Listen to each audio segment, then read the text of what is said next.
Congressman Grayson, I look at this like we're a man who's certain to have a heart attack 5 years from now, who refuses to acknowledge that fact or do anything to change his or her behavior in advance of that heart attack. It's as if changing your diet to not eat sugar, to getting the transparency at the Federal Reserve, posting collateral in the derivatives market, and ending too big to fail, which would reveal the fraud that is the massive banking system that is supported at the Federal Reserve, instead of our politicians addressing that fraud now so that we can avoid the apocalyptic version of events, which is the utter collapse of all paper assets in this country as a result of the money printing, which is the future alternative.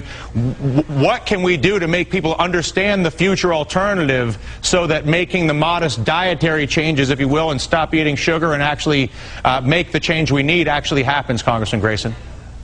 I think what you said is true, but I actually think it's far worse than that. What we're seeing is, under the guise of monetary policy, a vast transfer of wealth from the taxpayers to private interests. And that is accomplished through guarantees by the Federal Reserve that are undisclosed, through loans that are undisclosed, through massive multi-billion-dollar transactions that there's no accountability for. Take the $500 billion in foreign currency swaps that I just described. One man says he wants to do it. 10 others say it's okay with them, and over $1,000 for every man, woman, and child in this country is transferred overseas. And I asked the chairman who got that money, and he said, I don't know. That was his answer. I don't know who got the money.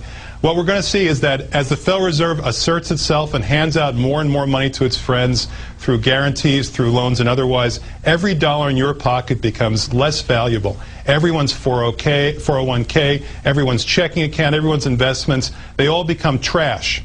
And that's the result of this policy the Federal Reserve has been adopting to help its friends in the names of saving the system, when in fact we need to reform the system so it doesn't need to be saved. We need to end the possibility of too big to fail. We need to end the possibility of bailouts, and that's the direction we need to go to survive as a country, to survive as a civilization. Speaking of auditing the Fed, and then I'll wrap this up, but I'd love to get your reaction before I go, Congressman Paul, on some of the disclosures from March of 2004, because right now, if we want to audit the Fed, we have to wait 6 years, and then we get released emails, partially released emails that we get to read to politicians 6 years after the fact, which is where we find ourselves relative to 2004. Bear in mind, of course, as we all know, the housing bubble began really its explosion between 04, 05, 06, 07. This from Alan Greenspan, chairman of the Federal Reserve, March of 2004, and I quote, "We run the risk," said Chairman Greenspan, "by laying out the pros and cons of a particular argument, of inducing people to join in on the debate, and in this regard, it is possible to lose control of a process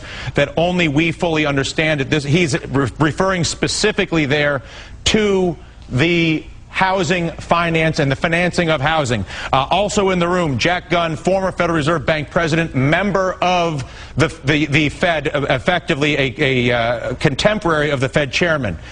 And I quote him, he's talking about South Florida real estate at the exact same time that the Fed chairman is saying, make sure nobody hears about this because only we understand. And clearly, based on the $23 trillion that we've given them and all the money that the banks continue to take out of the system, they clearly do understand. Fed Governor Gunn, buyers freely admitting that they have no intention of occupying the units or building on the land, but rather are counting on flipping the properties, selling them quickly at a higher price.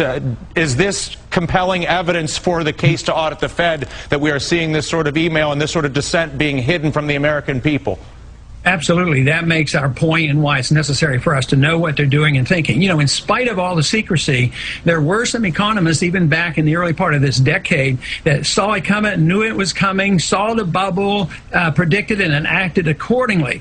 But, you know, what bothers me now is those economists who knew it was coming and predicted the crash, they're not asked anything. I mean, they're not being interviewed by the commission to figure out how this bubble occurred and what happened. So I think we're locked in on this course. And one of the other reasons why I think nothing ever changes is even though they want to, the real problem is it's like an addiction. It's like taking a person off drugs. And you do have withdrawal symptoms. For us to argue the case, they shouldn't do this and they shouldn't do that. When you have the bubble, to walk away and let the bubble do what it's supposed to do, that is correct itself, There is some pain, but it's shorter lived than it is when you prop it up, add more regulations and more control and more inflation, more spending. We just compound it. But the withdrawal symptoms are such that the politician never votes to have withdrawal symptoms. Politically, he's much safer by saying, let's vote for the bailout, because they only think about a day or two ahead and maybe to the next election at the most. But that's another one of the reasons why we have such trouble in bringing about decent changes. I got to wrap this, Congressman Paul, but do you think it's a decent evaluation of a politician to see how they vote on the Too Big to Fail amendment, how they vote on audit the Fed, and how they vote on derivative transparency? Is that a decent way for the average American to judge their district? It's not going to go by without the people knowing. With the internet and the grassroots movements that's going on right now, everybody's going to know what they do, and I think it's great. Dylan? Yeah, go ahead, Congressman. Dylan, it's very simple. If you vote for these amendments, you're for the people. If you vote against them, you're for the banks. People will remember. All right, listen, I can't thank both of you enough for the conversation today. Hopefully we'll do more of it. Congressman Grayson, Congressman Paul, thank you, gentlemen.